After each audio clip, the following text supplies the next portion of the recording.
আমাদের হাইকমান্ডের পক্ষ থেকে আমাদের সর্বোচ্চ নির্দেশনা আছে, যুবদলের সর্বোচ্চ নেতাকর্মীকে সতর্ক বার্তা দেওয়া আছে।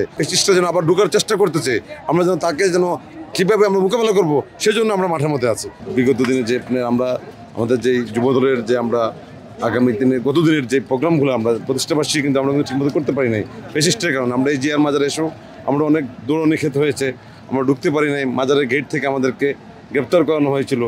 আমাদের অসংখ্য নেতাকর্মী এই মাজার থেকেই আপনারা জানেন মাথা ফাটানো হয়েছিল। আমাদের যুবদলের ঢাকা মহানগর উত্তরের সেক্রেটারি মিরাজ ভাই সহকারে, আমাদের কেন্দ্রীয় ছাত্রদলের সাবেক সভাপতি, যুবদলের সাবেক সেক্রেটারি সভাপতি সুলতান আহমেদ টুকু সহ এই মাজারের মধ্যেই আমরা ফ্যাসিস্টের আমলে দীর্ঘদিন যে আমরা নিপীড়িত ছিলাম, এই আমরা এখন যে আমরা জাগরণ সৃষ্টি হয়েছে যুবদল।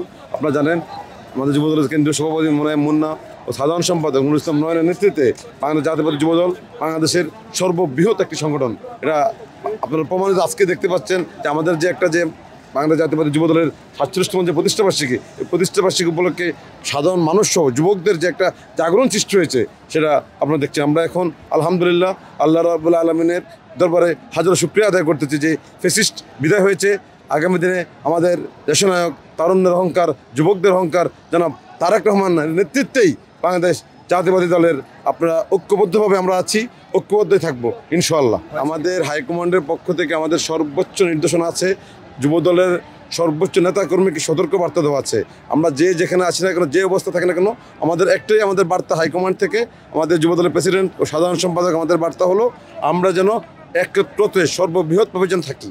আমরা যেন কোনো আন্দোলন, কোনো যে ফ্যাসিস্টরা যেন আবার ঢোকার চেষ্টা করতেছে, আমরা যেন তাকে যেন কীভাবে আমরা মোকাবেলা করবো সেজন্য আমরা মাঠের মধ্যে আছি, আমরা সর্বোচ্চভাবে মাঠের মধ্যে আছি। ছাত্র সংসদের বিষয়টা আলাদা বিষয়।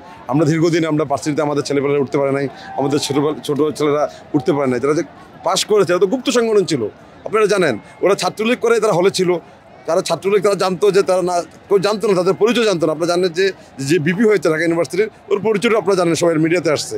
ওরা ছিল হলের মধ্যে, ছিল লুকিয়ে ছিল, ওদের ছাত্রলীগের পদ ছিল, ওরা তো গুপ্ত সংগঠন। আমরা ছিলাম মাঠে ছিলাম, আমাদের ছাত্রদলের ছেলেরা ছিল মাঠের মধ্যে, ছিল ওপেন ছিল, যারা ছাত্রদল করতো।